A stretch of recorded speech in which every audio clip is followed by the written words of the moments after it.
Многумина се прашуваат зошто Македонија нема естрада, а има врвни естрадни уметници.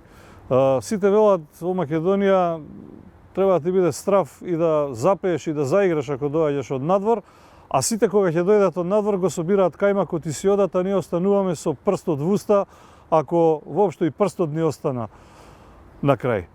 Проблемот е следен. Естрада имаме и секогаш сме имале. Никогаш не сме имале грижа за истата, немало однос на државата кон естрадните уметници, не постоеле институции кои сериозно естрадниот уметник ќе го сватат, третираат и подпомогнат. Едноставно не постоело ништо што може да биде сериозна спрега меѓу државата, незините институции и естрадата како своевидна потреба за забава на народот. А на народот покрај леп ако не му дадете игри, исто како да сте го пресекле на половина што и да работи. Генерално, мислам дека да почнеме од почеток. Има и други проблеми.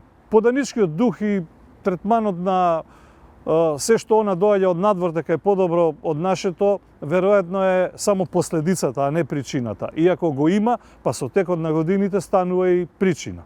Еве и зошто. Секоја бабичка која продава набрано чајче од мајчина душичка или од не знам веќе што на картон пред пазарче, ќе дојдат инспектори, ќе го шутнат картонот, ќе го соберат чајот и ќе ја казнат не знам колку илјади евра.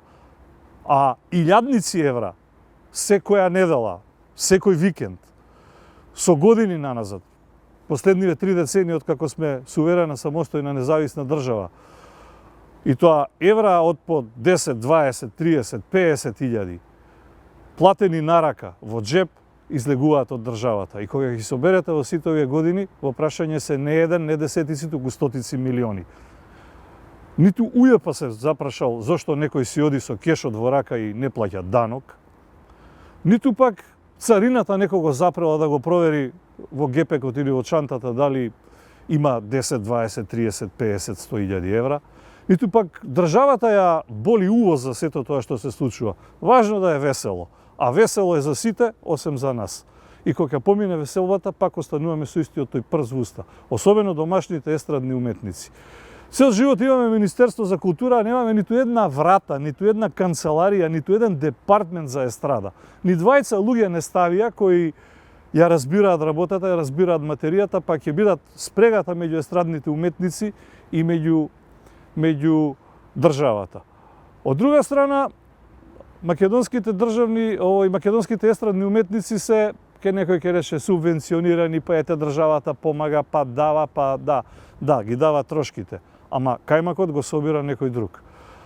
Генерално, проблемот е и во нерегулираните односи помеѓу тоа што секој бифеџија, секој што држи кафетерија, клуб, дискотека може да сврти телефон, да викне било која естрадна звезда од соседството и никому ништо.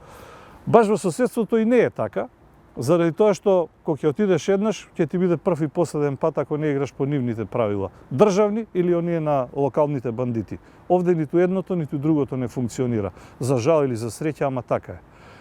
Конечно, постои уште нешто што е, или барем треба да биде грижа на државата, а апсолутно е нечија негрижа или ничија грижа, ако сакате.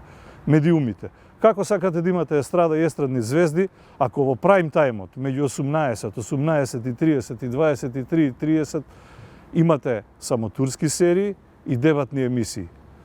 Се согласувам, не дека не треба да ги има и нив, ама не секој ден и не натурени преку глава една по друга и на сите телевизии. Прайм тајмот е, или телевизијата по дефолт е измислена за забава, а не само за информација и едукација. Да информира и едуцира, има државна телевизија, национална, не за ја плаќавме од джеп, сега ја плаќаме исто така од джеп, само на поинаков начин. Приватните телевизии со закон треба да им биде наложено прайм тајмот да биде за забава. Да има ток-шоуа, музички емисии, да има квизови, да има гейм шоуа, да има домашни серии, да има домашни филмови. Погледнете ги не подалеку, погледнете во соседството. Колку само србите филмови и серии имаат. Погледнете со каков спорт преку еди кои си канали 1, 2, 3, 5, 7 не бомбардираат. Погледнете колку српски серии снимија за последниве години. Погледнете колку српски филмови. конечно погледнете што ги прават Пинк и Грант. И тоа во ера на еден режим тоталитарен кога беа дури и во војна. Не направија CNN, не направија политичка телевизија, направија Пинк, музичка телевизија. Па, драги мои, така се освојува просторот. И кога ќе го освојат со спорт, со филмови, со серии, со музички емисии, со квизови, со забавни емисии, со ток-шоуа, знаете вам што ќе ви остане? Да си платите билет кај оние кои доаѓаат од соседството, а нашите добри се за по некоја свадба. Така е, ама за жал не треба да биде така. Ако некој има прст, не да му остане в уста, а е на некаква функција, нека го стави малку на чело истиот тој прст. Оти на крајот прстот може да заврши и на трето место. Од мене толку.